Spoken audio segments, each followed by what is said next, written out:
Hello everybody, and today I'll be doing a deck profile on the Rockets Hitmon combo deck in the Gym Leader Challenge format. So starting off with the main three Pokemon that the deck is named after, there's Hitmonchan, Hitmonlee, and Hitmontop. Hitmonchan has 90 HP and the hit and run attack. For one fighting it does 30 damage, and then you may switch it with one of your bench Pokemon. Hitmonlee has 100 HP and the special combo attack, which you can only use if your Hitmonchan used hit and run during your last turn, and it does 90 damage to one of your opponent's benched Pokemon. And then Hitmontop has 90 HP and the finishing combo attack, which you can only use if your Hitmonlee used special combo during your last turn, and it does 60 damage to each of your opponent's Pokemon.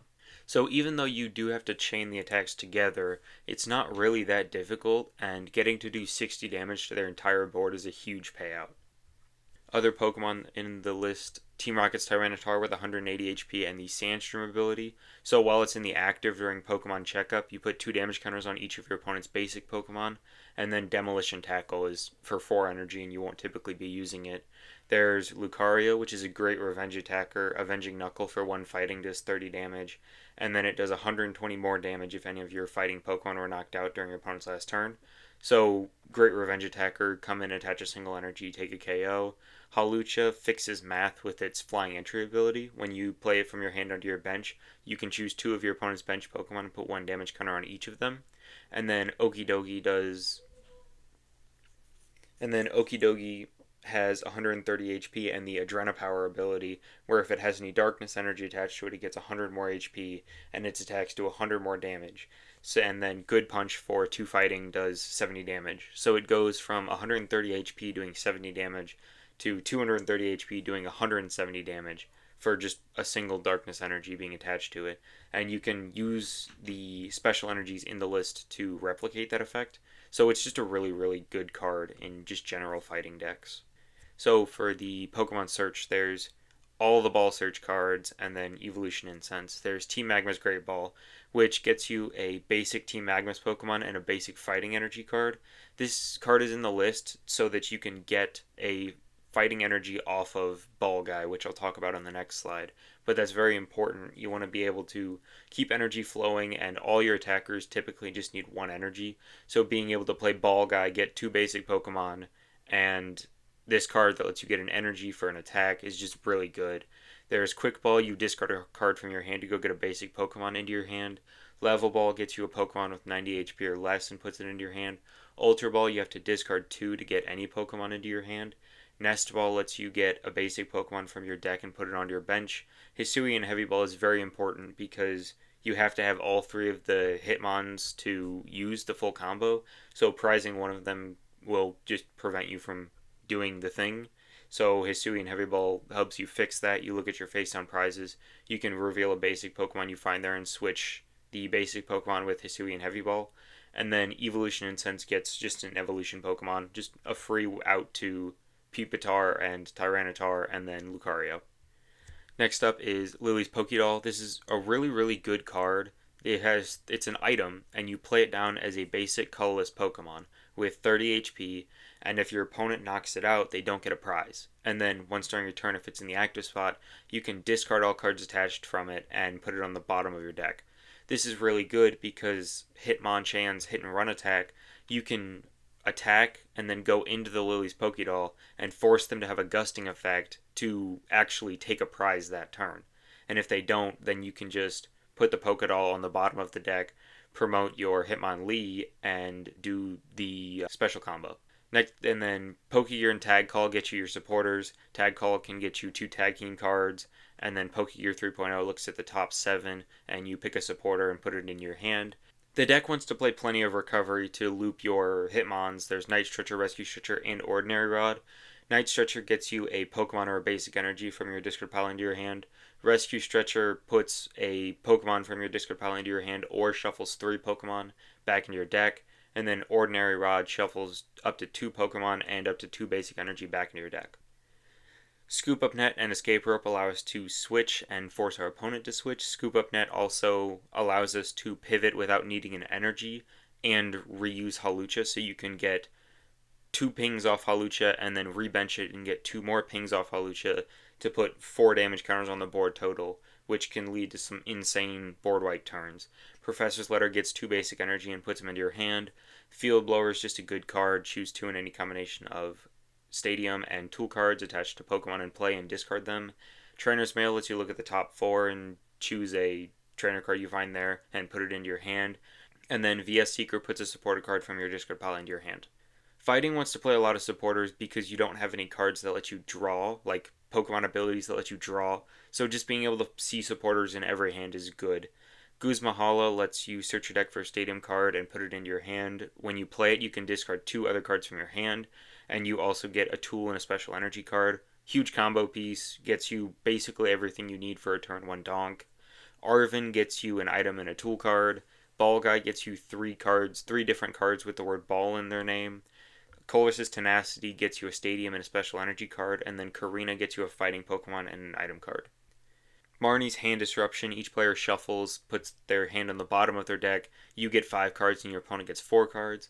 Cynthia's Ambition lets you draw until you have 5 cards in your hand, or if any of your Pokemon were knocked out during your opponent's last turn, you draw until you have 8 cards in your hand. And because the deck typically has lower hand sizes, you can easily draw 6 or 7 cards off of this. Ball Guy lets you switch your active Pokemon with one of your bench Pokemon if you do draw 3 cards. Professor's Research, just discard your hand, draw 7. And then Kofu, put 2 cards from your hand onto the bottom of your deck in any order. And then if you put 2 cards in the bottom of your deck in this way, you draw 4 cards. Guzma is Gust, you switch one of your opponent's bench Pokemon with their active Pokemon and then switch your active Pokemon with one of your bench Pokemon. Clara lets you put 2 Pokemon and up to 2 basic energy cards from your discard pile into your hand. Rosa, Raihan, and teammates are all, if one of your Pokemon are knocked out, you get to do a thing supporters. Rosa lets you get a Pokemon, a trainer card, and a basic energy card. Raihan lets you attach a basic energy from your discard pile to one of your Pokemon and then get any card, and teammates just lets you get any 2 cards. Now, there's a whole bunch of tools and stadiums. The tools are very important. Karate Belt, if you have more prize cards remaining than your opponent, the attacks of the Pokemon this card is attached to cost fighting less. So now all your guys that only need 1 fighting to attack can attack for free as long as they have this tool card on. U-Turn Board gives the Pokemon it's attached to 1 less retreat, and then if it gets discarded from play, it goes back to your hand. Muscle Band makes the attacks of the Pokemon this card is attached to do 20 more damage to your opponent's active Pokemon. Floatstone gives the Pokemon it's attached to for a treat. Technical Machine De-Evolution is a very, very big card. It can lead to massive board wipe turns, insane swing turns. You attach it to a Pokemon and they can use the attack on the card, which is De-Evolution. For 1 colorless, you devolve each of your opponent's Pokemon by putting the high stage evolution card into your opponent's hand. What this means is if you get a Hitmontop to use the finishing combo, 60 damage to all of their Pokemon, and it hasn't KO'd anything, that means their entire board has 60 damage on it. And then if you Devolution, you're probably taking at least 3 prizes if you mathed correctly, which can just win you the game on the spot or set them back so far that there's no coming back. Silent Lab is important because there's basic bench barrier Pokemon, and you want to be able to shut those off so you can do your finishing combo. Brooklet Hill gets either player a basic water, basic fighting Pokemon, and then Training Court, once during each player's turn, they can put a basic energy card from their discard pile back into their hand. As you'll see in the next slide, we play a very small amount of basic energy, so being able to recur it with just a stadium is very good. So speaking of energy, there's 4 basic fighting energy, and then 4 special energy. There's Rainbow Energy, Unit Energy, and Aurora Energy. All 3 of those are in the list to activate Okidogi's ability. So how Rainbow Energies work in general is that while they're attached to a Pokemon, they only provide 1 energy, but they provide every type at a time. So while it's attached to an Okidogi, Aurora Energy provides both fighting and darkness, so it pays for the attack cost and it pays the darkness to activate Okidogi's ability. So having any of those 3 on Okidogi will activate the ability, giving it 230 HP and 170 damage for 2. Rainbow Energy, when you attach it, you put 1 damage counter on the Pokemon you attach it to. Unit Energy has no drawback, and Aurora Energy just makes you discard a card from your hand when you play it. The last special energy is Strong Energy, which the attacks of the fighting Pokemon this card is attached to do 20 more damage to your opponent's active Pokemon. So a couple combos, the Hitmonchan I mentioned has the hit and run, so you can use it to switch it with Delili's Pokédoll, but you can also throw up the Tyranitar, which has 180 HP, and if they can't deal with it, they'll have to take 4 damage counters on all their basic Pokemon from Sandstream.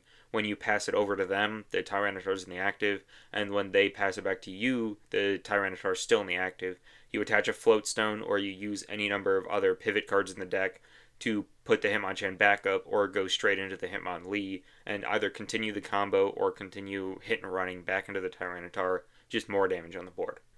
Both the damage buffs that I mentioned in the deck, Muscle Band and Strong Energy, can allow for a donk play with Hitmonchan, because if you attach both of them, it's doing 70 damage, and that's like the amount of HP you want to have on a basic Pokemon right now. And then Team Rocket's Pupitar has the Explosive Ascension attack.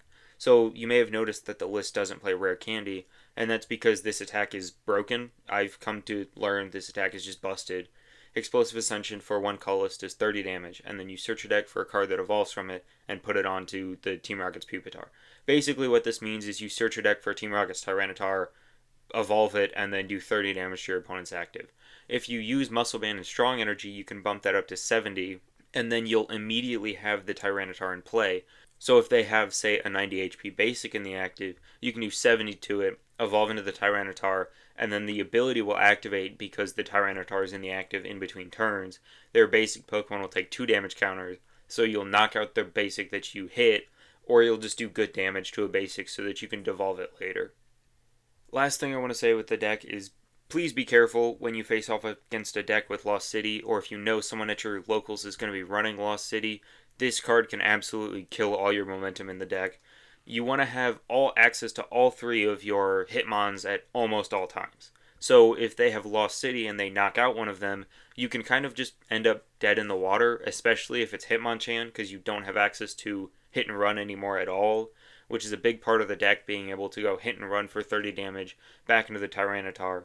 You can definitely still win, it just becomes a lot more difficult to do so. So, you know someone's playing Lost City, try to play around it. Don't bench more than one Hitmon at once, and try to keep your options open for if something goes wrong and they do manage to Lost Zone something. I'll leave a couple links in the description below. I'll leave the deck list that I've been playing, and then I'll leave the 2 deck lists that I kind of took inspiration from. I didn't come up with this archetype at all. I saw it from a Tricky Gym video, but I thought it was sick, so I kind of just put my own spin on it with the cards that I had access to. So I'll leave 2 deck lists that I got inspiration from in the description below. The official Gym Leader Challenge website is a great place to go. They have great information on starting off with each type individually. They've got good starter deck lists. And then the Cardboard Warriors website has a good deck builder, and then they have just decks from other community members. So if you want to just go look through deck lists to get ideas, Cardboard Warriors is a great place to do that. Thanks, have a good day.